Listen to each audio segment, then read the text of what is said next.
If you've ever had surgery, you know what it's like to be willing to go through some instant pain with the hope of having something fixed or repaired.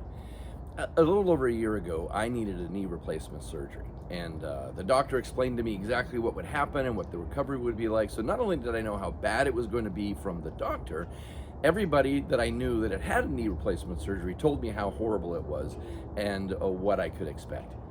But the thing is, the pain I was experiencing prior to the surgery was so debilitating and so bad, I was willing to go through the surgery. And yes, the recovery was pretty bad, but I'm here today and that pain is gone. I'm glad I had the surgery. I'm glad I went through that temporary pain to have a much better reward. See, there are many times in our lives when we do something like that. Maybe it's working out and you're willing to go with the pain at the gym for something that gives you a greater reward.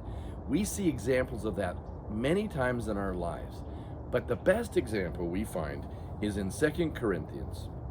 2 Corinthians chapter 4, verses 16 through 18. The Apostle Paul is giving us a message.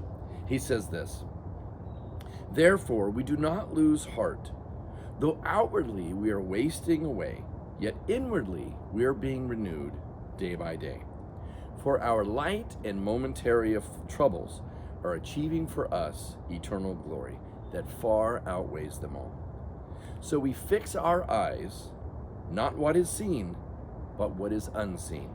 Since what is seen is temporary, but what is unseen is eternal." We don't have to ignore troubles that we have in this life. As a matter of fact, the Apostle Paul doesn't say that. He just says, compared to what we have waiting for us, these difficulties are like momentary light afflictions or more momentary light troubles.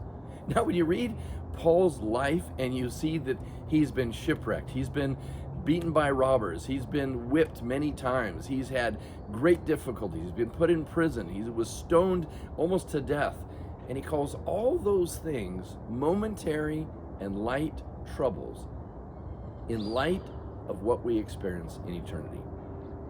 To have an eternal perspective does not mean we deny what's going on with us right now. It's not to ignore the pain. It's not to ignore the troubles. It's not to ignore the sorrow. It's also to put an "and" in there. And these are just momentary. And compared to what we get to experience forever with Jesus, we can endure. All of the things that we experience on this earth, good or bad, are momentary. They may only last a short period of time compared to what we get to experience with Jesus forever. Here's my challenge for us today. Start to develop an eternal perspective.